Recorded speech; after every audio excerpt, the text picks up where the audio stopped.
Hello student. तो हम आज लेके आए हैं करंट इलेक्ट्रिसिटी का सेकंड लेक्चर, जिसमें आज फिर से हम कवर करेंगे मोस्ट 15 क्वेश्चंस जिनमें मोस्टली स्टूडेंट्स को दिक्कत रहती है। तो आज का सेशन भी काफ़ी इंपॉर्टेंट होने वाला है। And I know you guys like the previous videos. तो ऐसे ही कमेंट बॉक्स में अपना विचार लिखते रहिए। जो भी आपको टॉपिक्स का वीडियोस चाहिए, I will try to make the videos for the particular chapter and topic. ठीक है, आइए शुरू करते हैं। देखो, इस वाले क्वेश्चन में मोस्टली स्टूडेंट को दिक्कत रहती है कि सवाल को करे कैसे। पहले पूछ क्या रहा है कि ये जो R2 करंट है, इसमें कितना करंट फ्लो करेगा, ये पूछ रहा है। तो करंट फ्लो करेगा तो सबसे पहले तो देखो, इस पूरे सर्किट का करंट चाहिए होगा। और सर्किट का करंट कैसे निकलेगा? V equals to I R equivalent. तो इसका मतलब तुम्हें सबसे पहले तो आर इक्विवेलेंट निकालना है और उसके बाद सर्किट का करंट। उसके बाद हम करंट डिस्ट्रीब्यूशन से सब चीज निकाल लेंगे। चलो कैसे? देखो, सबसे पहले तो नोड्स देखो कि कहाँ कहाँ करंट डिस्ट्रीब्यूशन होगा। इस ई पे करंट डिस्ट्रीब्यूशन होगा, डी पे करंट डिस्ट्रीब्यूशन होगा, और इस सी पर करंट डिस्ट्रीब्यूशन होगा। करेक्ट। जैसे कि मान लो यहां से तुम्हारे पास सर्किट में से आई करंट चला, ई नोड पे पहुंचा, तो there will be some transfer of current. Suppose I1 यहाँ चला गया और कुछ करंट यहाँ चला गया I2। उसके बाद तुम्हारा I1 यहाँ पहुंचा, तो बेटा उसका कुछ पार्ट यहाँ गया और इसका कुछ पार्ट यहाँ चला गया। करेक्ट। यानी यहाँ पर भी करंट अलग अलग हो गए। मान लो यहाँ पर I3 हो गया और ये I4 हो गया। I4 करंट सी पॉइंट पे पहुंचा। अब I4 सी पे पहुंचा तो देखो यहाँ पर कुछ I5 गया और यहाँ पर मेरा कुछ I6 गया। और यही I6 यहाँ होते हुए जाएगा इस ब्रांच से, और ये I6 होते हुए यहाँ से तुम्हारी बैटरी में फिर से I5 और I6 ए नोड पे मिल जाएंगे। और यहाँ से तुम्हारा टोटल करंट I इस बैटरी में एंटर कर जाएगा। तो सबसे पहले ऐसे सर्किट को लास्ट से डिकोड करना शुरू करते हैं, है ना। हमेशा सर्किट को लास्ट से डिकोड करना शुरू करो, क्योंकि वहां पर कुछ ना कुछ तुम्हें हिंट मिलेगी। तो यहाँ पर भी तुम्हें जैसे लास्ट में, तो अगर तुमने डिकोड करना शुरू किया तो 4 ओम और 2 ओम को जरा ध्यान से देखो। यानी इन दो में, जिसमें I6 और I6 करंट जा रहा है, यानी ये दोनों रेजिस्टेंस किस में हुए? सेम करंट, यानी सीरीज में। यानी इनका इक्विवेलेंट आया 4+6। 4+6 बोले तो 4+2 यानी 6 आया।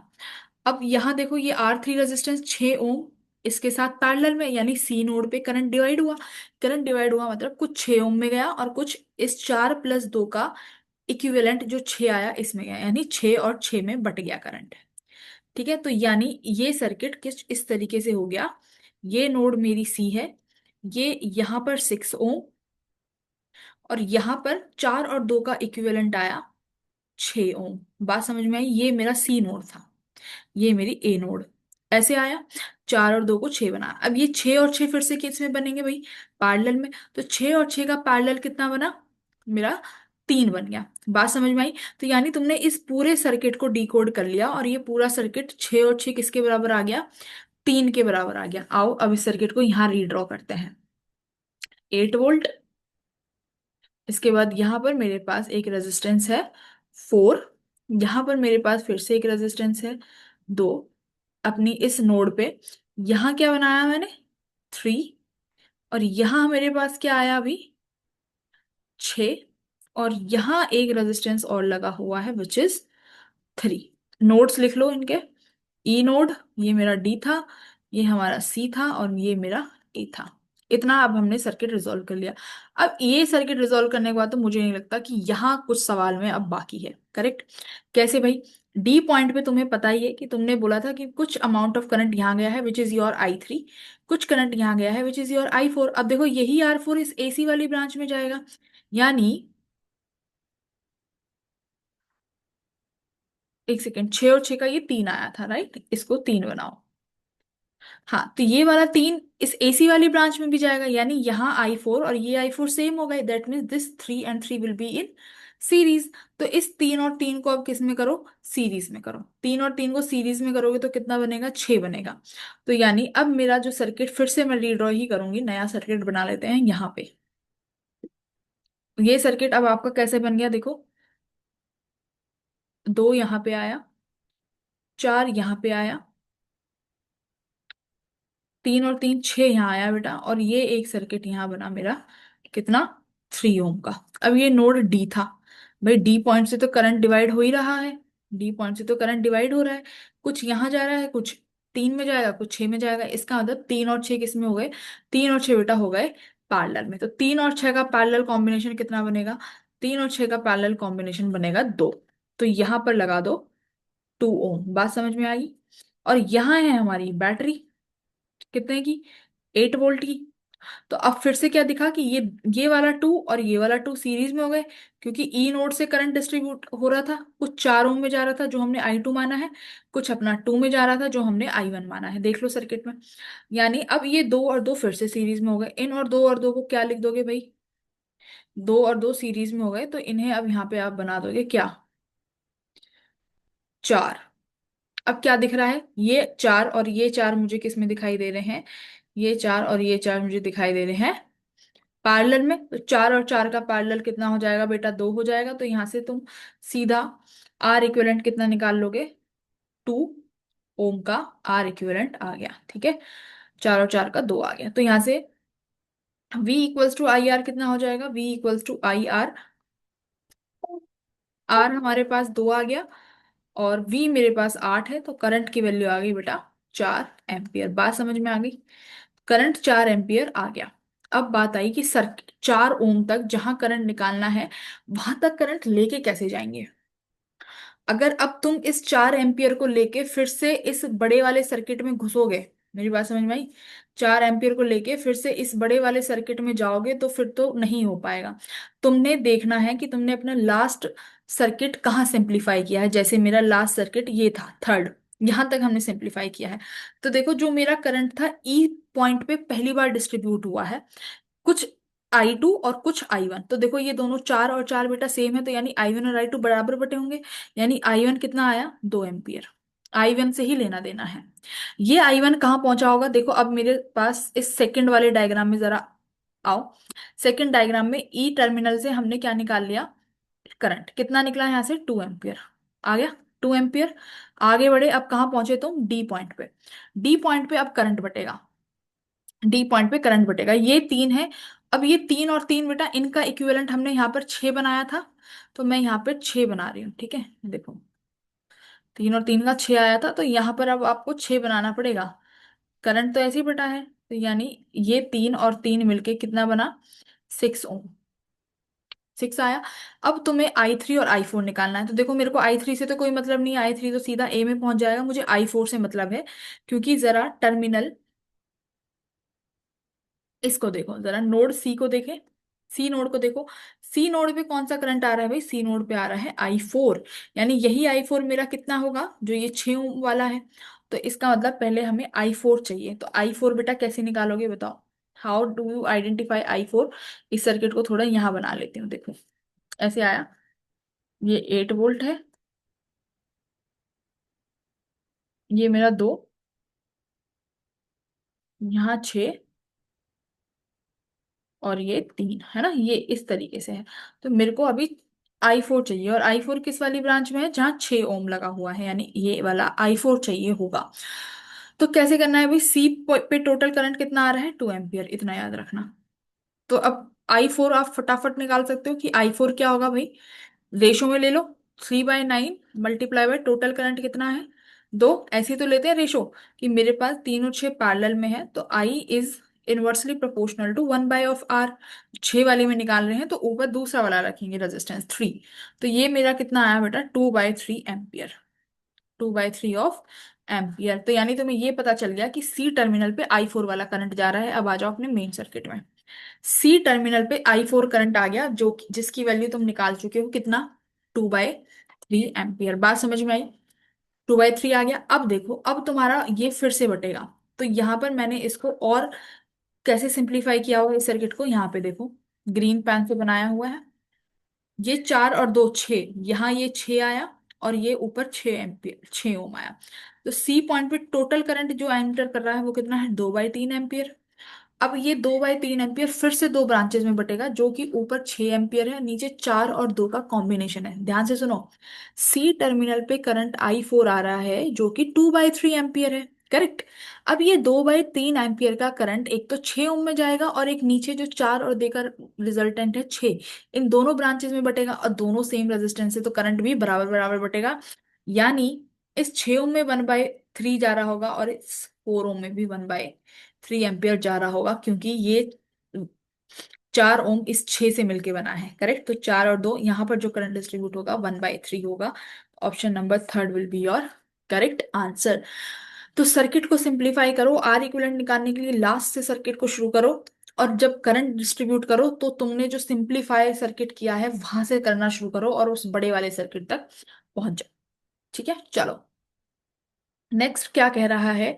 हमारा प्यारा सा क्वेश्चन है। यहाँ पर बच्चों को करंट सेंसिटिविटी वोल्टेज सेंसिटिविटी में बहुत कंफ्यूजन होती है। तो क्या कह रहा है, current sensitivity of a moving coil galvanometer is increased by 25%. This increase is achieved only by changing the number of turns of the coil and area of the cross section of the wire, but you do not change the resistance of the galvanometer. तुमने सारी चीजें करी जिस but resistance को तुमने change नहीं होने दिया। तो कह रहा है वोल्टेज सेंसिटिविटी का परसेंटेज चेंज कितना हो जाएगा। ओके, पहले तो देखते हैं करंट सेंसिटिविटी क्या होती है। देखो बेटा, यहां से हम अपना डिफ्लेक्शन निकालते हैं कि हमारा मूविंग कॉइल गैल्वेनोमीटर में जो डिफ्लेक्शन आता है वो किन किन चीजों पर डिपेंड करता है। तो थीटा की वैल्यू हम जो यहाँ से डिफ्लेक्शन निकालते हैं ये आती है बेटा number of turns, area of the coil, B is the magnetic field, I is the current upon K is your torsional constant है ना। ये अपना टॉर्सनल कांस्टेंट होता है, के कांस्टेंट है। अब इसी वैल्यू को थीटा अपॉन आई लिख दो, और ये NAB अपॉन के ये लिख दो। ठीक है, ये थीटा अपॉन आई ई क्या बन जाएगी, करंट सेंसिटिविटी। यही मेरी करंट सेंसिटिविटी है। मान लो मैं इसको IS से डिनोट कर देती हूँ।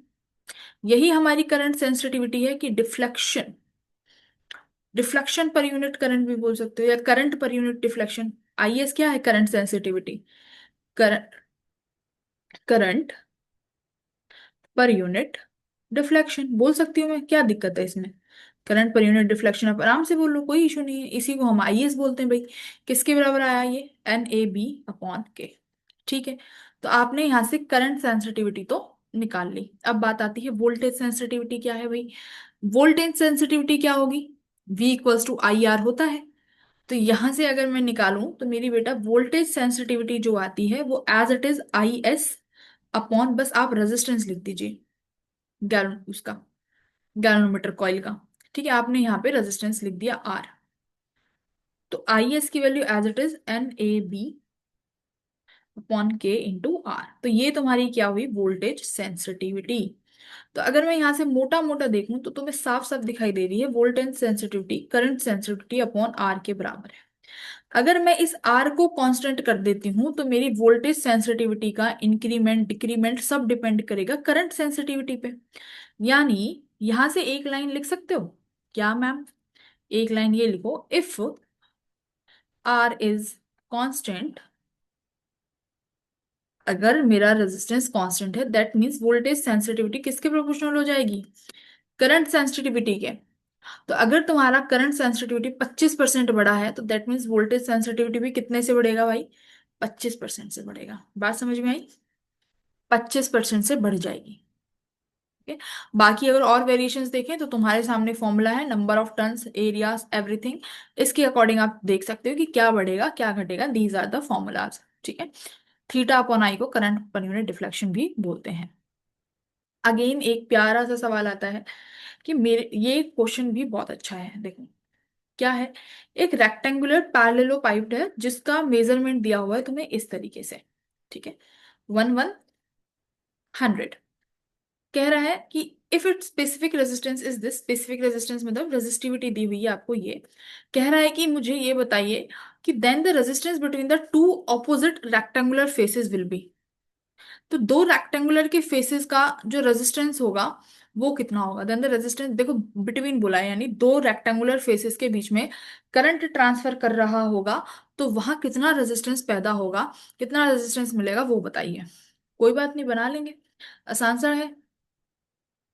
सबसे पहले हम क्या बनाएंगे, पा, अपना पैरेललो पाइप का डायग्राम बनाएंगे। डायग्राम से काफी अच्छे से समझ में आ जाएगा। ठीक है, आइए आपके क्या करने का, ये देखो, ये रहा मेरा पैरेललो पाइप। थोड़ा सा डायग्राम समझ लेना, ठीक है, ध्यान से। ओके,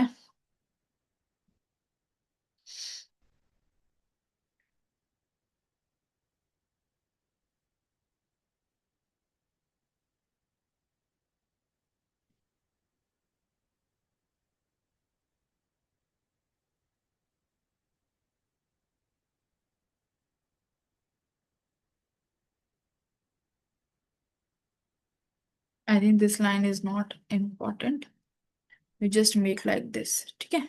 ये बन गया मेरा पैरेललोपाइड, ठीक है, इस तरीके की एक शेप। डन। ये है, क्यूब नहीं है, पैरेललोपिड है, थोड़ा सा ध्यान से समझ लेना। अब देखो, इसने तुम्हें तीन साइड बताई हुई है कि एक 1 सेंटीमीटर की है, एक 1 सेंटीमीटर की, और एक 100 सेंटीमीटर की, ठीक है। तो देखो बेटा, ये वाली हम सबसे बड़ी साइड ही होगी 100 सेंटीमीटर की, ये मान लेते हैं। एक फिर ये वाली साइड होगी 1 सेंटीमीटर की, ये वाली मान लेते हैं, ठीक है। एक ये जो स्ट्रेट वाली दिखाई दे रही है, एक ये होगी 1 सेंटीमीटर की, ये वाली मान लेते हैं। अब देखो, अब इसने कहा है कि रेक्टेंगुलर फेसेस, तो सबसे पहले तो ये पहचानो कि रेक्टेंगुलर फेस क्या है। देखो, अगर तुमने 1 सेंटीमीटर इंटू 1 सेंटीमीटर वाला पोर्शन ले लिया, दैट मीन्स वो क्या बन जाएगा, वो तो स्क्वायर बन जाएगा। यानी इन पोर्शंस की तो बात ही नहीं हो रही, यानी पोर्शन ए और पोर्शन बी जो कि तुम्हारे स्क्वायर हैं, क्योंकि इसका साइड 1 सेंटीमीटर, इसकी साइड 1 सेंटीमीटर, तो इन वाले पोर्शंस की तो बात हो ही नहीं रही ए और बी की, क्योंकि ये तो क्या है, ये तो मेरे, ये तो हमारे करण अर्जुन है ना। तो करण अर्जुन तो लेने नहीं है, मुझे क्या लेना है, अपोजिट, यानी हमें लेना है अपना रेक्टेंगुलर फेसेस। तो रेक्टेंगुलर फेसेस कौन से होंगे, देखो जो जो मैं पोर्शन शेडेड कर रही हूँ, इसमें तुम्हें इनकी लेंथ और वो दिखाई दे रही है, लेंथ एंड विड्थ, कितना, 100 सेंटीमीटर और 1 सेंटीमीटर, तो क्या ये रेक्टेंगल है, बिल्कुल रेक्टेंगल। तो कितना बना भाई, ये हमने रेक्टेंगल चुना, ये रेक्टेंगल की लेंथ साफ साफ दिखाई दे रही है, कितना, 100 सेंटीमीटर। इसकी विड्थ मुझे साफ साफ दिखाई दे रही है, कितना, 1 सेंटीमीटर। बोलो।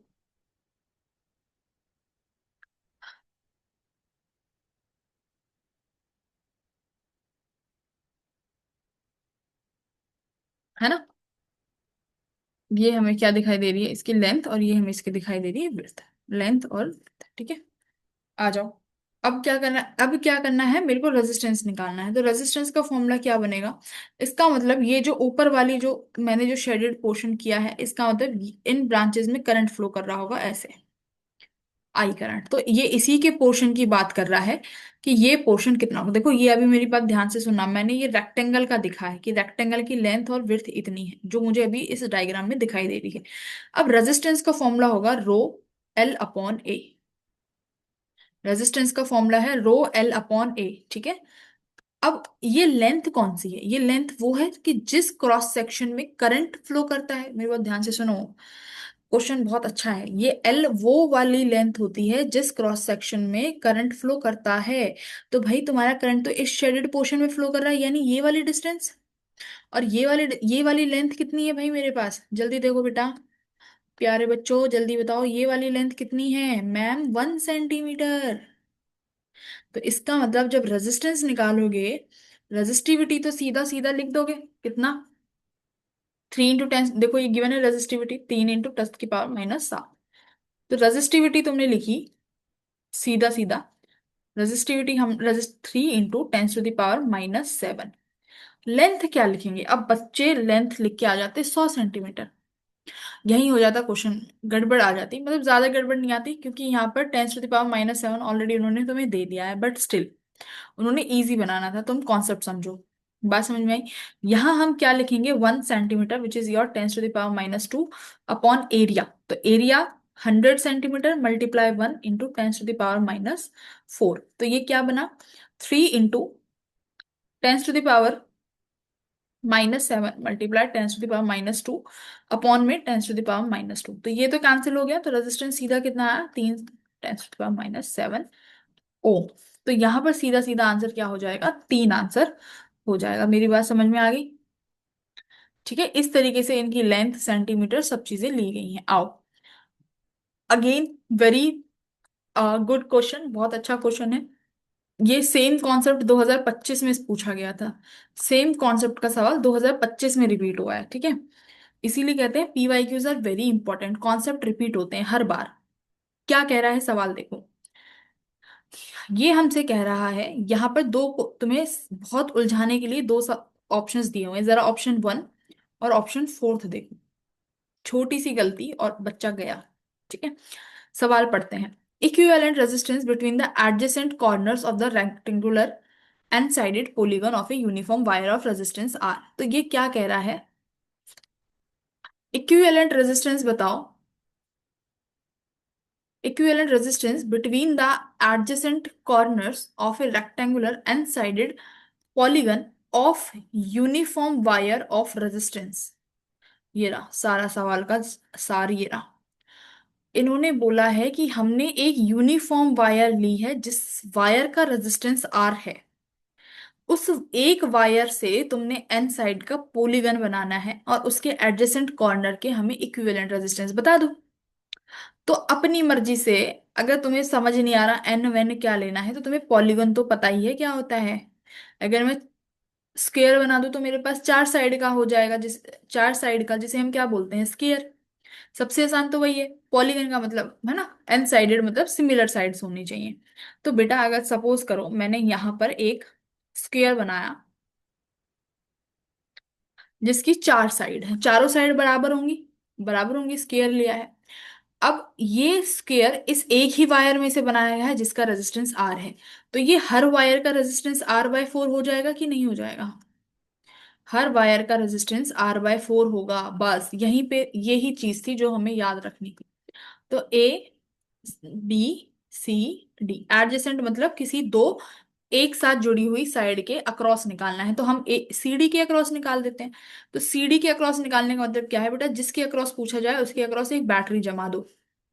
जिसके अक्रॉस आपसे आर इक्विवेलेंट निकाला जाए उसके अक्रॉस एक बैटरी जमा दो। यानी यहां से total current I C point से एंटर करेगा, ठीक है। तो यहां से डिस्ट्रीब्यूशन होगा, सपोज यहां चला गया आई वन करंट और ऊपर चला गया आई टू। अब देखो ये ए बी में भी आई टू और इस आर फोर में भी आई टू, और यहां से फिर ये टोटल करंट होते हुए यहाँ आई एंटर कर जाएगा। तो क्या क्या दिख रहा है, ऊपर वाले तीन सीरीज में दिखाई दे रहे हैं, ऊपर वाले तीन सीरीज में दिखाई दे रहे हैं। तो मेरे पास ऊपर कितना आया, थ्री आर बाय फोर। नीचे कितना दिखाई दे रहा है, अकेला आर बाय फोर, यही तो हुआ। बिल्कुल। अब ये पैरेलल में है, इनका आर इक्विवेलेंट निकालेंगे जरा। इसका आर इक्विवेलेंट क्या निकालोगे पैरेलल में, R one R two upon R one plus R two, ये फॉर्मूला यूज करेंगे डायरेक्ट। तो आर वन मेरा थ्री आर बाय फोर, ये मेरा आर बाय फोर। तो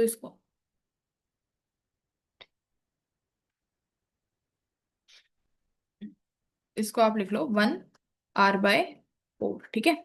अब इसका ऐड करो, three R by four plus R by four को, three R by four plus R by four. तो बेटा ये three R by four plus R by four ऊपर फोर आर बन जाएगा, अपॉन में ये आर बन गया। तो यहां से आर इक्विवेलेंट देखो कितना आया, ये आर इक्विवेलेंट मेरा बना, ऊपर बना three R square upon four four जा sixteen multiply four R upon four. तो ये फोर से फोर कट गया, कितना आया, three R square upon sixteen are.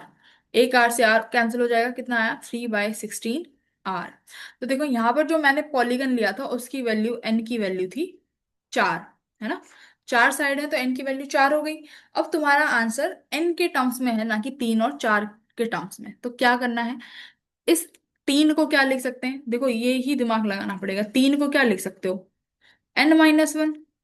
Are को आर लिख सकते हो, सोलह क्या हो जाएगा, फोर फोर जा सिक्सटीन यानी एन की पावर स्केयर। आ गया आर इक्विवेलेंट, फाइंड कर लिया आर इक्विवेलेंट। क्या ऑप्शन आया मेरा, ऑप्शन नंबर बेटा वन आ गया। बस यहाँ पर एक पावर में ही एरर था, गड़बड़ था। अगर तुमने छोटी सी भी गड़बड़ करी तो ऑप्शन नंबर फोर्थ लगा के आ जाओगे, ठीक है। आ जाओ। अगेन वेरी ब्यूटीफुल क्वेश्चन, देखो ये सवाल कितना प्यारा है।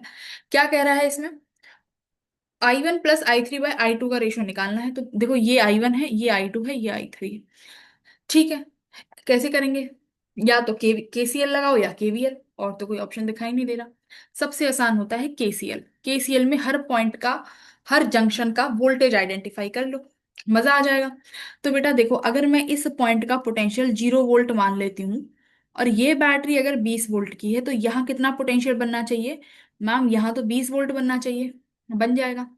अब देखो ये बैटरी 10 वोल्ट की है, तो इसका हाइयर पोटेंशियल 20 वोल्ट पे है, और लोअर पोटेंशियल को कितना रखना पड़ेगा, ये बैटरी 10 वोल्ट की है, दैट मीन्स इन दोनों पॉइंट्स के बीच का पोटेंशियल डिफरेंस कितना है, 10 वोल्ट। बात समझ में आई? 10 वोल्ट, तो ये 20 वोल्ट है। तो इसको कितना रखेंगे भाई? इसको हम मैम 10 वोल्ट रख लेंगे। रख लो। इस ये भी 20 वोल्ट का होगा, और ये वाला भी, इस ये पॉइंट भी 10 वोल्ट का हो जाएगा, क्योंकि बीच में कहीं भी पोटेंशियल ड्रॉप नहीं हो रहा है ना। 20 वोल्ट और 10 वोल्ट, तो क्या I1 और I2 नहीं निकाल सकते? I1 क्या निकालोगे? Delta V upon R. Delta V कितना है? 20 - 10, रेजिस्टेंस 10, तो ये आया 1 एम्पियर। I2 भी सेम ऐसे ही निकालोगे, delta V by are. I2 के अक्रॉस भी पोटेंशियल डिफरेंस यही है, 20 - 10, इसका रेजिस्टेंस भी 10 दे दिया। वाओ, कितना आ गया? 1 एम्पियर। बात समझ में आ गई? ठीक है। अब I3, अब बच्चे क्या करते? ये आया मेरा I1 प्लस I2 का जोड़ 2 एम्पियर, और I3 को घोषित कर दिया 2 एम्पियर। गलत हो जाएगा नहीं, सवाल वही गलत हो जाएगा। वही क्वेश्चन गलत, खत्म क्वेश्चन। I3 को देखो, I3 किस पोटेंशियल के अक्रॉस जुड़ा हुआ है? I3 कैसे निकालोगे? I3 किस पोटेंशियल के अक्रॉस जुड़ा हुआ है? Delta V by R. KCL यही तो कहता है। I3 जुड़ा हुआ है, इस पॉइंट का पोटेंशियल भी 10 होगा, क्योंकि बीच में कहीं ड्रॉप नहीं हुआ है। इसका भी 0 वोल्ट होगा, तो पोटेंशियल डिफरेंस कितना आया? 10 - 0। रेजिस्टेंस कितना है? 10। तो I3 भी यहां से कितना आया? 1 एम्पियर। बात समझ में आई? सवाल जितना हलवा लगता है उतना हलवा कभी मिलेगा नहीं। अब क्या रेशो निकाल सकते हो? क्या पूछा है इसने? देखो, I1 plus I3 upon I2 mod में दिया हुआ है, इसलिए डायरेक्शंस की हमें कोई परवाह भी नहीं है। तो I1 प्लस I3 2 हो जाएगा, और I2 भी 1 है, तो क्या आंसर आ गया मेरा? 2 एम्पियर। बात समझ में आ गई? ये हमारा सवाल हो जाएगा। ठीक है, चलिए आगे बढ़ते हैं। बढ़िया क्वेश्चन था। ये देखो, अगेन बहुत प्यारा सवाल है, इजी है वैसे वैसे तो। इसने बोला है कि चार्ज का जो टाइम के साथ चेंज है वो इस इक्वेशन से दर्शाया गया है। अल्फा बीटा गामा कांस्टेंट है, आप मिनिमम वैल्यू ऑफ करंट बता दो। तो मिनिमम वैल्यू ऑफ करंट पूछिए, तो सबसे पहले तो तुम्हें करंट की इक्वेशन चाहिए होगी। तो करंट की इक्वेशन हम कैसे निकालेंगे भाई? करंट का फॉर्मूला मेरे पास क्या बनता है in terms of charge? dQ/dt। तो सबसे पहले हम dQ/dt निकालेंगे। करिए आप Q का, ये alpha minus 2 beta T plus 3 gamma T square. तो ये मेरे पास करंट की इक्वेशन आ गई। यहां तक सवाल ने नहीं पूछा है, वो आगे एक स्टेप और जा रहा है, यानी मिनिमम वैल्यू ऑफ करंट। तो बेटा, मिनिमा और मैक्सिमा जब भी पूछा जाता है तो हम क्या करते हैं? डिफरेंशिएशन। अब किसका पूछ रहा है? करंट का, तो इसका मतलब तुम्हें मिनिमा मैक्सिमा के लिए करंट का दोबारा से डिफरेंशिएशन करना पड़ेगा, यानी di/dt निकालो। निकालो, कितना हो जाएगा? इस फर्स्ट इक्वेशन का दोबारा से डिफरेंशिएशन करो। अल्फा का तो 0 ही हो गया, -2 beta plus 6 gamma T, equation second. अब मैक्सिमा मिनिमा के लिए इसको किसके बराबर रखते हैं भाई? 0 के बराबर रखते हैं, यानी di/dt को हम 0 के बराबर रखेंगे, तो ये वैल्यू आई -2 बीटा प्लस 6 गामा टी, यानी 2 beta equals to 6 gamma T. यहां से तुमने समय निकाला, समय की वैल्यू कितनी आई? 2 बीटा अपॉन 6 गामा, यानी beta upon 3 gamma, equation number third. अब होता क्या है, मेरी बात सुनो। ये जो एक बार डिफरेंशिएशन करने के बाद जो वैल्यू मिलती है, इस पर्टिकुलर टी, इसका मतलब है कि इस टी की वैल्यू पे, इस टी की वैल्यू पे आई मैक्सिमम भी हो सकता है और आई मिनिमम भी हो सकता है। दोनों पॉसिबिलिटीज है, क्योंकि मैक्सिमा और मिनिमा के लिए हम सेम ही करते हैं, वन टाइम डिफरेंशिएशन। तो पहली बार डिफरेंशिएशन किया तो आई मैक्स और आई मिनिमम आपने निकाल लिया। अब देखो, ये वैल्यू मैक्सिमा है या मिनिमा है, इसके लिए हम करते हैं cross check by second differentiation, यानी आपको करंट का दूसरी बार डिफरेंशिएशन करना पड़ेगा, विच इज d2i/dt2। बट यहां वो करने की जरूरत नहीं है, टाइम वेस्ट मत करना पेपर में। ठीक है, क्यों जरूरत नहीं है? क्योंकि उसने ऑलरेडी बोल दिया है कि वो मिनिमम वैल्यू है। क्या तुम्हारे पास दूसरा चारा है? अगर मेरी बात बताओ, अगर ये टी की वैल्यू अगर आप सॉल्व करते हो मैक्सिमम भी निकल आती है, मेरे पास तो कोई ऑप्शन ही नहीं है, फिर क्या करेंगे? इसका मतलब वो टी जो निकल के आया है वो तो मैक्सिमम आया है। अब मिनिमम निकालने के लिए कोई नया तरीका तो है नहीं कि तुम कोई मिनिमम निकालने के लिए कोई और तरीका डेवलप कर दोगे एग्जाम में बैठ के। तो सेकेंड डेरिवेटिव करने की जरूरत नहीं है। इसका मतलब इसी टी की वैल्यू पर तुम्हारा करंट क्या रहा होगा? मिनिमम। तो करंट की इक्वेशन कौन सी है भाई? पहली वाली। इस समय की वैल्यू को किस में रख दो? अपनी पहली इक्वेशन में। ठीक है, तो यहां देखो, मैं यहां लिखती हूँ आई की वैल्यू आई है alpha minus 2 beta T plus कितना है 3 गामा टी स्क्र। रखिए इस टी की वैल्यू को, I equals to alpha minus 2 beta beta upon 3 gamma. I think ठीक है, ये 2 है। Plus 3 gamma t square beta square upon 3 3 जा 9 गामा स्क्र। तो ये कितना आया alpha minus 2 beta square upon 3 gamma plus ये 3 टाइम्स कैंसिल हो जाएगा, यानी बीटा स्क्र अपॉन 3 गामा। यही बना, देख लो, एक गामा से एक गामा कैंसिल हो जाएगा, ये 3 टाइम्स कट गया। अल्फा माइनस कितना बचा भाई, बीटा स्क्र अपॉन 3 गामा, यानी ये करंट की वैल्यू है जो मिनिमम आई है किस टी पे, वो टी की वैल्यू तुमने फाइंड कर ली। यानी मुझे वो समय निकालना था जिस समय पर करंट हो जाएगा मेरा मिनिमम। तो हमारा क्या आंसर आया है, alpha minus beta square. Beta square दिखाई दे रहा है यहाँ ऑप्शन नंबर फोर्थ में, फोर्थ ऑप्शन हो जाएगा करेक्ट। बात समझ में आ गई? आ जाओ आगे। ये देखो कितना सही सवाल है, कितना सही सवाल है, बट इस सवाल में करना क्या था, थोड़ा कैलकुलेशन ध्यान से करनी थी। अगर कैलकुलेशन में गड़बड़ कर दी तो यही तुम्हारा सवाल हो जाएगा गलत। बात समझ में आई?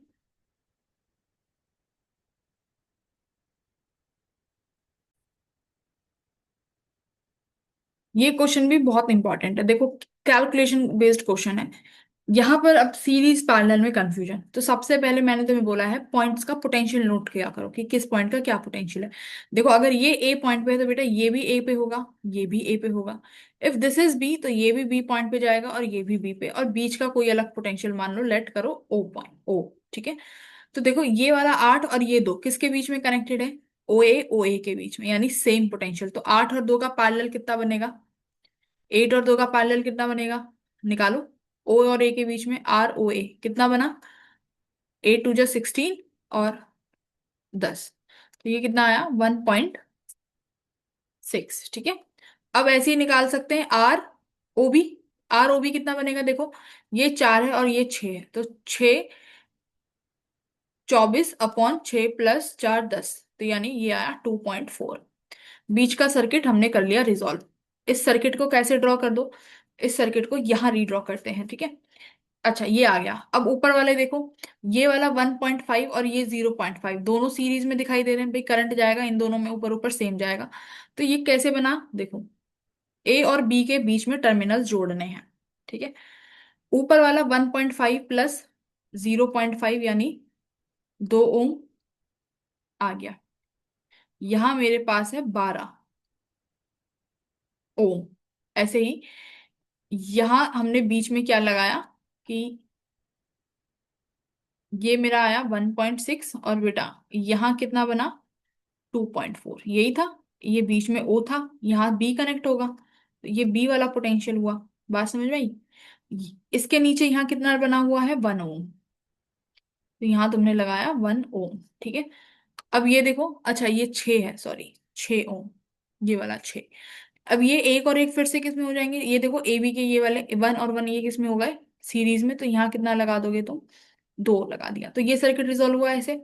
अब जरा ये वाली चीज देखो जो बीच में आ रही है, यानी ये 1.6 और ये 2.4, बेटा ये तो सीरीज में हो गए, ये तो सीरीज में हो गए। तो यानी इस 1.6 और 2.4 को क्या लिखोगे ऐड करके, देखो 1.6 और 2.4, तो 6 और 4 10, 2 और 1 3 4, यानी 4 ओम आया। तो क्या मैं इस सर्किट को यहां पर ऐसे उड़ा के यहां ऐसे लगा सकती हूँ कि यहां पर क्या बनेगा, एक 4 ओम का रेजिस्टेंस। तो मेरे पास ये रेजिस्टेंस हो गए 2 12 4 6 2, इनका पैरेलल करना है 1/R इक्विवेलेंट। कैसे, 1/2 प्लस 1/12 प्लस 1/4 प्लस 1/6 प्लस 1/2। बताओ, आराम से कर लोगे। अगर इनका फ्रैक्शंस ले लेते, पॉइंट में ले लेते, तो हो जाती गड़बड़। अब ये क्वेश्चन यहाँ पे बहुत आसानी से रिजॉल्व हो गया है। इसका कैलकुलेशन आप करना और मुझे कमेंट बॉक्स में इसका फाइनल आंसर बताना कि क्या आ रहा है। ठीक है, चलिए आगे बढ़ते हैं। देखो अगेन ये बहुत अच्छा क्वेश्चन है। क्या कह रहा है, कॉपर वायर स्ट्रेच कर देते हैं हम लोग और उसकी लेंथ इंक्रीज हो जाती है 20% से, तो परसेंटेज चेंज बताओ रेजिस्टेंस में, परसेंटेज इंक्रीज नो है ना, ये कितना परसेंटेज रेजिस्टेंस इंक्रीज हो जाएगा। मेरी बात ध्यान से सुनो, अगर 0 से 5% के बीच में होता है तो हम अपना परसेंटेज वाला मेथड यूज कर लेते हैं फॉर्मूले से, बट ये है 20%। 20% के लिए नहीं कर सकते, तो देखो मान लेते हैं इनिशियली मेरे पास जो इनिशियल रेजिस्टेंस था वो था रो एल अपॉन ए। अब मेरी बात ध्यान से सुनो, अगर तुमने स्ट्रेचिंग करी है तो इसका मतलब लेंथ के साथ साथ एरिया भी चेंज हुआ होगा, तो ये दोनों वेरिएबल हो जाएंगे, तो इससे बढ़िया है कि लेंथ का पोर्शन दिया हुआ है तो एरिया को हटा दो। उसके लिए मैं क्या करती हूँ, ऊपर एल से मल्टीप्लाई और नीचे भी एल से मल्टीप्लाई, तो क्या हो जाएगा रो एल स्केयर अपॉन वॉल्यूम, तो वॉल्यूम हो गई कांस्टेंट क्योंकि वॉल्यूम चेंज नहीं होती, ठीक है। अब क्या कह रहा है कि जो मेरा एल डैश है, जो नई लेंथ है, वो क्या हो जाएगी भाई, 20% से बढ़ा दी, तो ये एल प्लस 20% ऑफ पुराना वाला, 20% ऑफ व्हाट, 20% ऑफ एल, तो ये क्या आया, एल प्लस 0.2 एल, तो मेरी एल डैश कितनी आई, 1/1.2 एल। इसकी वजह से मेरा आर डैश क्या हो जाएगा, रो, डेंसिटी चेंज नहीं होती, एल डैश को क्या लिखोगे, 1.2 L square upon volume, volume तो चेंज नहीं होगा, चाहे 20% बढ़ा लो या घटा दो, वॉल्यूम तो सेम रहने वाला है, ठीक है। आर डैश यहां से अब कितना लिखोगे तुम, 1.44 rho L square upon V, तो आर डैश की वैल्यू क्या बनती हुई दिखाई दे रही है, 1.44 टाइम्स ऑफ आर, ये वैल्यू आई। इसने पूछा है कि परसेंटेज इंक्रीज, इंक्रीज कितना हुआ, तो भाई इंक्रीज के लिए क्या निकालोगे, परसेंटेज चेंज कैसे, R dash minus R upon R into 100, यही तो करेंगे। आर डैश कितना है, 1.44 R minus R upon R into 100, तो यहां से ऊपर वाले में से आर कॉमन ले लो तो क्या बचेगा, 1.44 minus 1 upon R into 100, R से आर कट गया, ये अंदर क्या बचा, 0.44, 100 से मल्टीप्लाई कर दोगे तो कितना आ जाएगा, 44%, ठीक है। कितना आया, 44% आ गया, बात समझ में आ गई, आगे बढ़े। ये है एंड करेक्शंस, ये क्वेश्चन देखो बहुत अच्छा सवाल है एंड करेक्शंस का।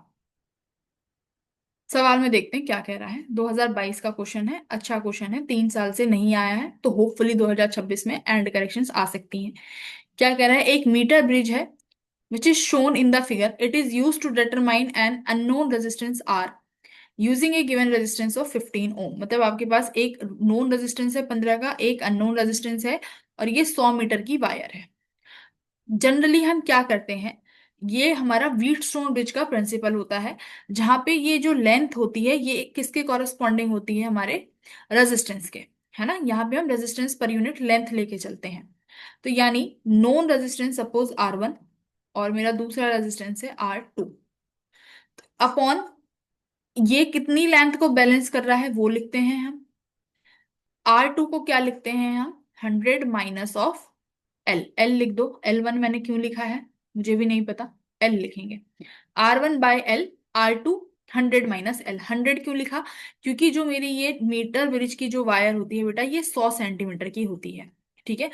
और ये जिस पॉइंट पे नल पॉइंट दिखा देता है यानी वहां पर इन दोनों पॉइंट्स के पोटेंशियल बराबर हो गए हैं, यही तो हमारा व्हीटस्टोन प्रिंसिपल भी कहता है।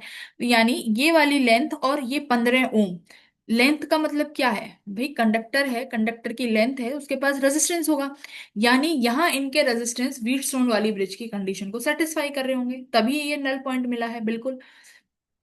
अब जब बात आती है एंड करेक्शन की तो होता क्या है कि जहां पर ये वायर बंधी हुई होती है इनके एंड्स पे, जैसे कि देखो कहाँ पे,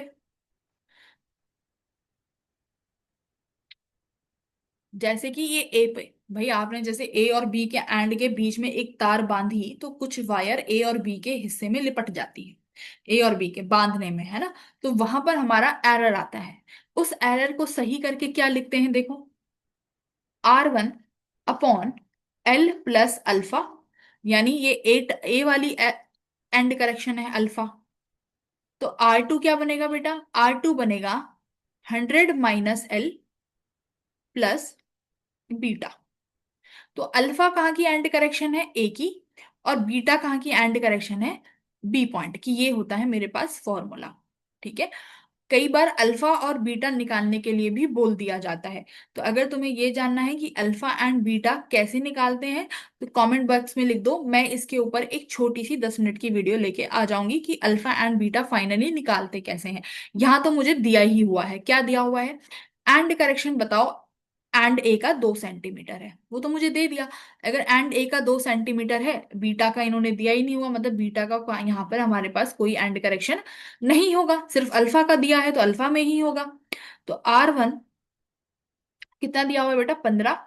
अब देखो एल जो होती है, ये जो मैंने एल ली है, ये वो पॉइंट है जहां पर तुम्हारा नल पॉइंट दिखा रहा है एंड ए से। तो एंड ए से कितनी दूरी पर नल पॉइंट दिखा रहा है, 43 सेंटीमीटर। तो यानी एल क्या हो गया, 43। अल्फा एंड करेक्शन कितना दिया हुआ है, 2 सेंटीमीटर। R2 वो मुझे फाइंड करना है, जो कि R है। 100 - L, बेटा 100, L कितना है, देखो L की वैल्यू आपने 43 रखी है, -43। बीटा इन्होंने दिया ही नहीं है। हो गया सवाल, हो गया। क्या लिख सकते हो, 15/45 इक्वल्स टू R/100 में से ये 57 कितना हो जाएगा, 10 में से 3 गए तो 7, और 9 में से 4 गए 5, 57। कर लो, 15 × 3 = 45, 1/3। देखो क्या हुआ, R/57 इक्वल्स टू 1/3। तो R क्या हुआ भाई, 57/3। तो ये कितने पे कैंसिल हुआ, 1 टाइम्स 2 7 9, 19 ओम। R की वैल्यू कितनी आ गई, 19 ओम आ गई। ठीक है, आ जाओ। अगला सवाल बहुत अच्छा क्वेश्चन है, सर्किट वाला, 2022 में आया है, 23 24 में रिपीट नहीं हुआ है, होपफुली आ जाए अगेन। क्या कॉन्सेप्ट है, देखते हैं। देखो यहाँ पे कोई कॉन्सेप्ट नहीं है, पोटेंशियल का कॉन्सेप्ट है। ये मेरे पास एक सर्कल दिया हुआ है इस तरीके से, यहाँ एक रेजिस्टेंस है, और यहाँ एक रेजिस्टेंस है, और यहाँ एक रेजिस्टेंस है, ऐसे, करेक्ट। और यहाँ एक रेजिस्टेंस है, हेलोइन पार्टी का पंपकिन बन गया है ना। ठीक है, तो ये इसका मान लेते हैं 0, और ये है 5 वोल्ट पे प्लस वाला टर्मिनल। अब मेरी बात देखो, जब तक बीच पॉइंट में कहीं पर रेजिस्टेंस ड्रॉप नहीं होगा, इस सर्कल के सरकमफ्रांस में पोटेंशियल रहेगा बराबर। यानी इस पॉइंट का 5 वोल्ट, इस पॉइंट का 5 वोल्ट, इस पॉइंट का यहाँ पर 5 वोल्ट। बात समझ में आई। यहाँ इस बीच में तुम कोई भी लेट कर सकते हो, सपोज x मान लेते हैं। इस पॉइंट का अगर 0 है तो बेटी इसका भी 0 रहेगा, कहीं ड्रॉप नहीं हुआ है। इसका भी यहाँ पर 0 रहेगा, कहीं ड्रॉप नहीं हुआ है।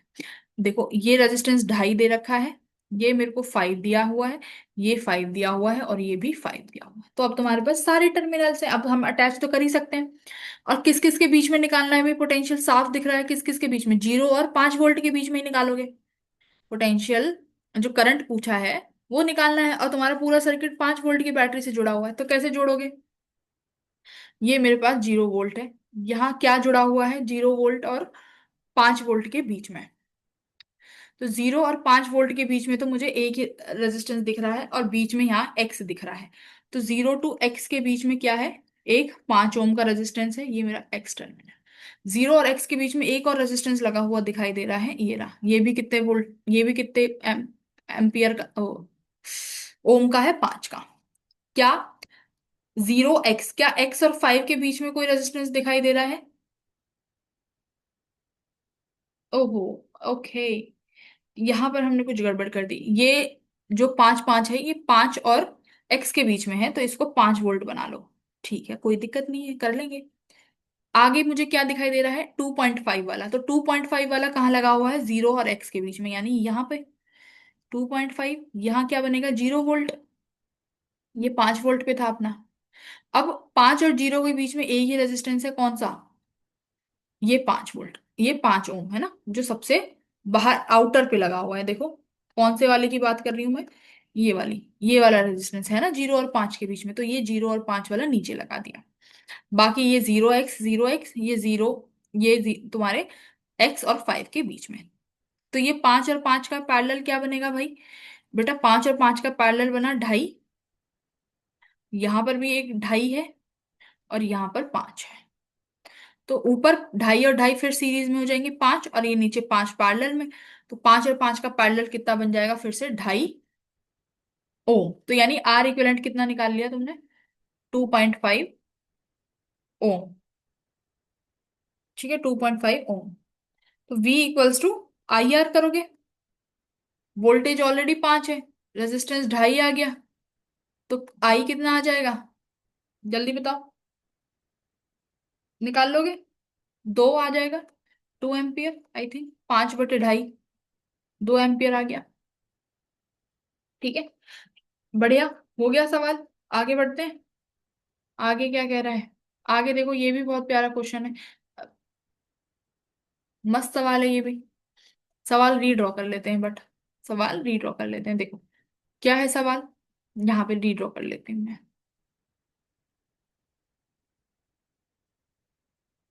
ठीक है, ये मैंने यहाँ पर आउटर रेजिस्टेंस बनाया आर, ये रहा। अब देखो, ये भी बैटरी ई है भाई, ये भी ई है, ये भी R1 है और ये भी R2। इसमें करंट की डायरेक्शन तुम्हें ऑलरेडी सर्किट में दिखाई हुई है कि ये आई है, इसका मतलब ऐसे आई जाएगा, और यहाँ पर इस ब्रांच में ऐसे आई जा रहा होगा। अब ये कह रहा है कि टर्मिनल पोटेंशियल जो है अक्रॉस सेकंड सेल वो 0 पाया गया। तो सेकंड सेल तो साफ साफ दिख रहा है, यानी ये वाली बात हो रही होगी, इसका मैं नाम बी दे देती हूँ और इस पॉइंट का नाम ए देती हूँ।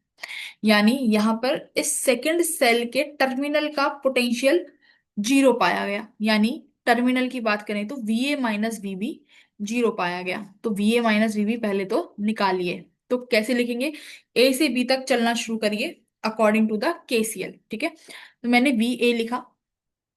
ए से बी जाते वक्त देखो करंट ऐसे आ रहा है, याद रखना आई। ए से बी जाते वक्त पहले मेरे को प्लस से नेगेटिव की तरफ ई दिखा, तो प्लस से नेगेटिव मैंने माइनस ई लगाया। मैं ए से बी जा रही हूं, यानी मेरी डायरेक्शन है करंट के अपोजिट, और करंट के अपोजिट चलने पर क्या लिखते हैं, आई पोटेंशियल प्लस का हो जाता है, विच इज IR2। बात समझ में आई, ये सब किसके बराबर हो जाएगा, बी पोटेंशियल के बराबर। या इसको यहां ले आओ, -VB इक्वल्स टू 0, ऐसे लिख लो। ठीक है, बात समझ में आ गई। क्या लिखोगे अब, VA-VB इक्वल्स टू, इसको एक तरफ ले आओ, ये हो जाएगा मेरा E-IR2। कोई गलत तो नहीं किया। अब VA-VB तुम्हें पहले ही 0 बताया गया है, इसका मतलब ये तुम्हारा EMF किसके बराबर होगा, सर्किट का करंट इंटू R2, तभी तुम्हारा VA-VB 0 होगा। बात सही है। पूछा ये है कि एक्सटर्नल रेजिस्टेंस R क्या रखें, एक्सटर्नल रेजिस्टेंस आर की बात करी गई है, तो क्या करने का, सबसे पहले तो अब पता चला कि सर्किट का आई निकालने का। तो सर्किट का आई निकालने का मतलब क्या है, ई इक्विवेलेंट अपॉन आर इक्विवेलेंट। तो ई इक्विवेलेंट क्या दिखाई दे रहा है, देखो सही जुड़े हुए हैं, ये नेगेटिव टर्मिनल पॉजिटिव से जुड़ा हुआ है, तो यानी सेल का जो करेक्शंस है वो तो ठीक है, नेगेटिव पॉजिटिव से जुड़ा हुआ है। तो सीरीज में ये क्या हो जाते हैं, ऐड हो जाते हैं, तो ये मेरा 2E हो जाएगा। आर इक्विवेलेंट देखो सारे रेजिस्टेंस सीरीज में है, तो R1 + R2 + R, तो ये आई की वैल्यू आई, इसे उठा के पुट कर दो इस इक्वेशन 1 में। तो ई किसके बराबर आया, 2 times of E upon R1 + R2 + R। बात समझ में आ गई, ये ई इसके बराबर आया। इसको और कैसे भी सॉल्व कर सकते हो, देखो मैं इसको ऐसे लिख लूं, E-2E upon R1 + R2 plus capital R into R2, ये सब 0 के बराबर है। ओके, एलसीएम ले लेते हैं यहां से, क्या R1 + R2 + R को एलसीएम ले लो, कर सकते हैं। हम्म, क्या हमने यहाँ पे कुछ गड़बड़ कर दिया है, ई को हमने आई की वैल्यू रखी है, ठीक है, बढ़िया। यहाँ से ई कॉमन ले लेते हैं, ठीक है। तो यहाँ पर तो ये सारा मटेरियल आ जाएगा, -2R2 यहाँ बचेगा इक्वल्स टू 0। ठीक है, तो ये वाली चीजें तो सारी 0 के बराबर है, तो ये हट जाएगा, तो मेरे पास सिर्फ ये वैल्यू बचेगी यहाँ पे। ये वाला यहाँ जाके देखो 0 हो जाएगा, ये वाला भी 0 के अपॉन में जाके 0 हो जाएगा, तो बचा R1 + R2 + R -2R2। तो क्या बचा भाई, R1 - R2 plus are equals to 0, यही चल रहा है। तो आर किसके बराबर आया, R2 माइनस R1 के। आ गया आर, आ गया भाई। आर क्या दिया हुआ है value, yes, option number C दिया हुआ है। बात समझ में आ गई। ये इस तरीके से आपने निकाल लिया। ओके, इसकी बात करते हैं। ये क्या है क्वेश्चन, 2022 का सवाल था, इजी सवाल है, बट यहाँ पर तुम्हें एक टर्म पता होना चाहिए था कि कह क्या रहा है। सवाल पढ़ते हैं। कह रहा है, अरे ढकी दिया जो क्या कह रहा है। पढ़ते हैं। एन रिप्रेजेंट करता है नंबर ऑफ डिफ्लेक्शंस को which is converted in a galvanometer of resistance G and shunt resistance S. The total current is I when its figure of merit is K. Figure of merit K दिया हुआ है, total current आई पूछ रहा है। तो देखो, अगर मेरे पास ये गैल्वेनोमीटर है और अगर हमने वहां पर नीचे शंटिंग करी है पैरेलल में, ये शंट है, तो बेटा जो टोटल करंट आई आ रहा होगा, टोटल करंट ही वो पूछ रहा है, तो ये टोटल करंट किसके बराबर होगा, I G plus I S. I G plus I S इसके बराबर ही होगा मेरा टोटल करंट। ठीक है, ओके। अब देखो, मुझे ये भी पता है कि आई जी इंटू गैल्वेनोमीटर, यानी इनके पोटेंशियल पैरेलल में है तो पोटेंशियल तो सेम ही होंगे, इक्वल्स टू जो शंट में जो करंट जा रहा है, मान लेते हैं आई एस जा रहा है इनटू शंट का रेजिस्टेंस एस। ये मेरी वैल्यू आ गई टोटल करंट की वैल्यू। अब देखो, I G G equals to I S S लिख लिया मैंने, ऑप्शन में लिख लिया। ओके, अब देखते हैं कि ये किसके टर्म्स में पूछ रहा है। ऐसा तो कुछ इसने खास दिखाया नहीं है, यानी आई को तो रिमूव करना पड़ेगा।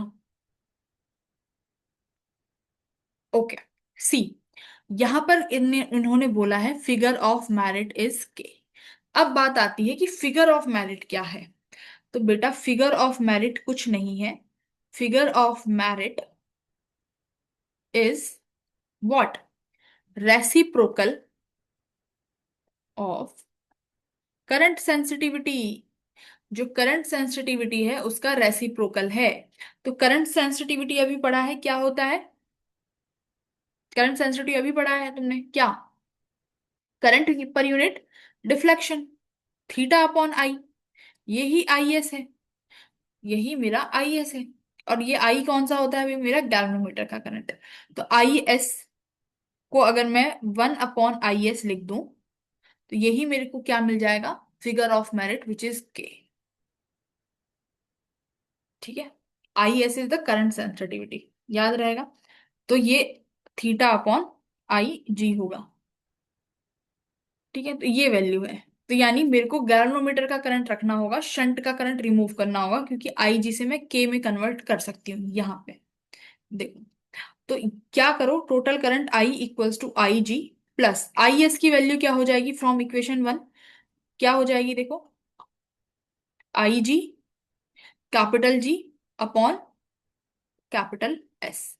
ये मेरे पास आई एस को मैंने यहाँ पे रिमूव कर दिया, तो आई की वैल्यू क्या बनी, यहाँ से आई जी मैंने बाहर कॉमन ले लिया, क्या बना, 1 + G/S।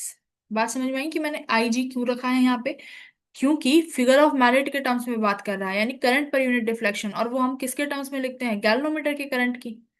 वो तो हम गैल्वेनोमीटर के करंट, मूविंग कॉइल गैल्वेनोमीटर की बात करते हैं, आई जी।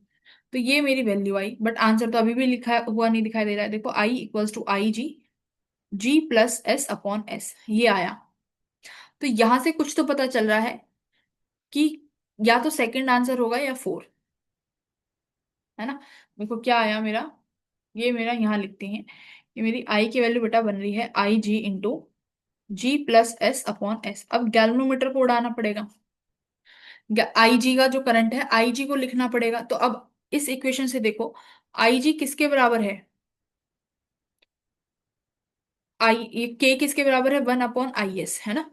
तो 1/IS, तो 1/IS की वैल्यू क्या लिखोगे, थीटा, ठीक है, अपॉन आई जी। ये किसके बराबर आया, के बराबर। और आई जी किसके बराबर आया बेटा, के थीटा। भाई मेरे को आई जी रिमूव करना है, और आई जी को किसके टर्म्स में लिखना है मेरे को, figure of merit. Figure of merit क्या है, के। तो यहाँ पे के थीटा, और थीटा क्या है, डिफ्लेक्शन, और यहाँ पे तुम्हें थीटा डिफ्लेक्शन कितना दिया हुआ है, एन। तो यानी आई जी को यहाँ पर क्या लिख सकते हो, तो एन के G+S/S। बात समझ में आ गई ये वैल्यू? तो क्या ये ऑप्शन दिया हुआ है? Yes, option number fourth. Fourth दिया हुआ है। बात समझ में आई? फिगर ऑफ मेरिट पहचानना था, which is your inverse of या reciprocal of I S. I S बोले तो current per unit deflection, θ/IG। ये वैल्यू पुट कर देते हैं यहाँ पे। ठीक है, तो लास्ट क्वेश्चन है। इस लास्ट क्वेश्चन को देख लेते हैं क्या कह रहा है। Question number 7।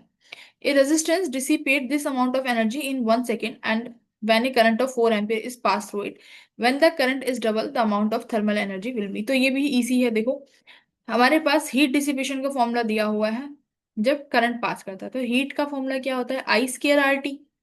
आपको ऑलरेडी 192 की जूल की एनर्जी दी हुई है जब करंट 1 एम्पियर पास कर रहा है। Resistance, sorry, I am sorry, current जब 4 एम्पियर है,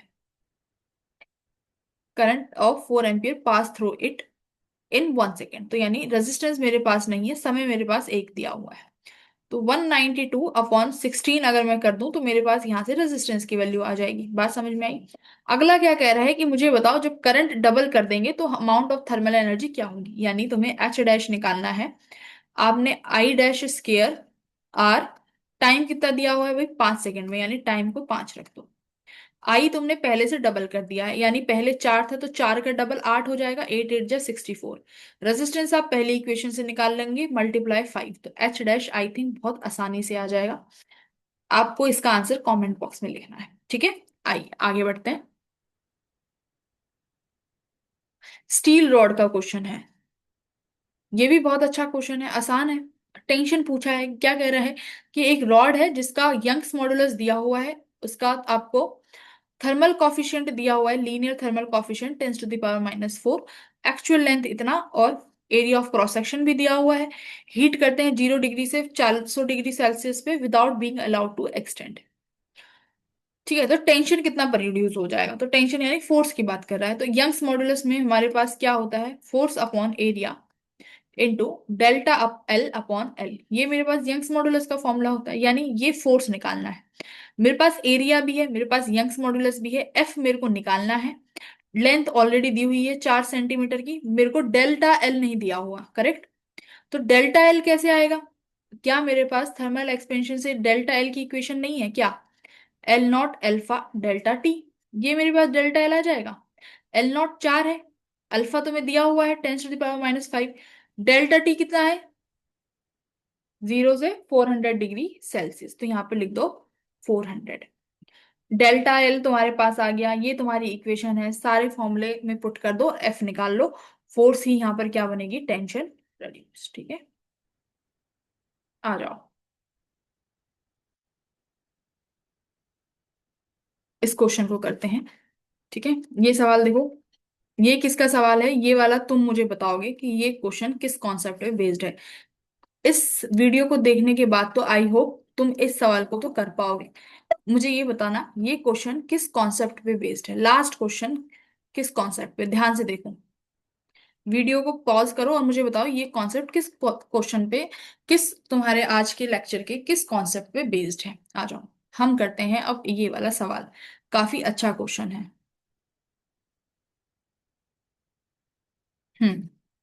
ये क्वेश्चन देखो, बहुत प्यारा सवाल है। क्या कह रहा है कि आपको टाइम निकालना है 3.2 सेकेंड पे कि कितना हुआ होगा। ठीक है, 3.2 सेकेंड में कितना टाइम हुआ होगा। तो देखो तुम्हारे पास यहाँ पर एक वोल्टेज बना के दी हुई है जो कि टाइम डिपेंडेंट है। यहाँ मेरे पास रेजिस्टेंस है 1 ओम, और ये भी ऊपर वाला देखो प्लस है, ये नेगेटिव, और ये प्लस, और ये इसको नीचे भी नेगेटिव बनाया हुआ है इस तरीके। तो पहले तो देखो प्लस को प्लस से जोड़ा हुआ है। क्या सही होता है प्लस से प्लस कनेक्शन? प्लस से प्लस कनेक्शन तो खराब होता है ना? प्लस से प्लस कनेक्शन तो बेकार चीज है। कैसे कनेक्ट होते हैं? प्लस नेगेटिव इस तरीके से तो मेरे कनेक्शन सही जुड़ते हैं। यानी ये कनेक्शन तो सही नहीं है, पहली बात तो यहीं पे एरर हो गया है। ओके, इसके बाद देखते हैं कि पहली बात तो कि इस 3.2 पे इस वीटी की वैल्यू क्या रही होगी। वीटी निकालते हैं। देखो मेरे पास ये ग्राफ दिया हुआ है 3 से 4 सेकंड के बीच का। तीन, ये मेरे पास स्ट्रेट लाइन है। तो यानी कैसे निकाल सकते हैं? मेरे पास स्ट्रेट लाइन इक्वेशन है y = mx + c। वाई की वैल्यू मुझे चाहिए, यानी मेरे को वाई ही तो चाहिए कि मेरे पास इस पर्टिकुलर एक्स की वैल्यू पे वाई क्या रहा होगा, वाई मुझे चाहिए। एम स्लोप निकालना होगा, एक्स की वैल्यू कितना हो जाएगा 3.2, यानी ये मेरा 0.2 हो गया, प्लस स्लोप, स्लोप कितना है, ये वैल्यू देखो, स्लोप इंटरसेप्ट, सी मतलब इंटरसेप्ट, इंटरसेप्ट यहाँ पर कितने से स्टार्ट है भाई, मेरी वोल्टेज की वैल्यू 5 से शुरू है, तो इंटरसेप्ट हो गया 5, यानी एम निकालना बाकी है, एम यानी स्लोप। तो एम कैसे निकालोगे slope, y2 - y1 upon x2 - x1, यही होगा। तो y2 भाई कितना है, 10 में से 5 गया, 5, x2 x माइन कितना होगा, 4 - 3, तो m की वैल्यू कितनी आ गई बेटा 5, तो स्लोप तो आ गया 5। तो y कितना आ जाएगा, y इक्वल्स टू 5 × 0.2 प्लस 5, तो ये तो बेटा 1 + 5, यानी y आ गया तुम्हारा 6 वोल्ट। y 6 वोल्ट आ गया। अब क्या इस सर्किट में करंट निकाल सकते हैं? इस सर्किट का डायग्राम रीड्रॉ कर लो। कैसे? ये सर्किट का डायग्राम अब रीड्रॉ कर लो। इस vt की जगह में क्या लगा दूं यहाँ पे, एक वोल्टेज है,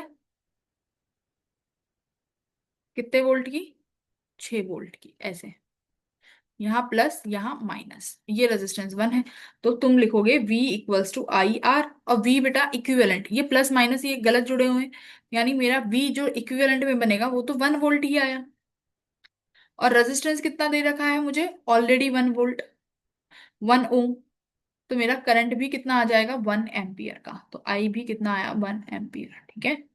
तो आई इज 1 एम्पियर, बात समझ में आ गई। तो कनेक्शंस भी देख लेना कि सिग्नल्स कैसे जुड़े हुए हैं, सेल कैसे जुड़े हुए हैं।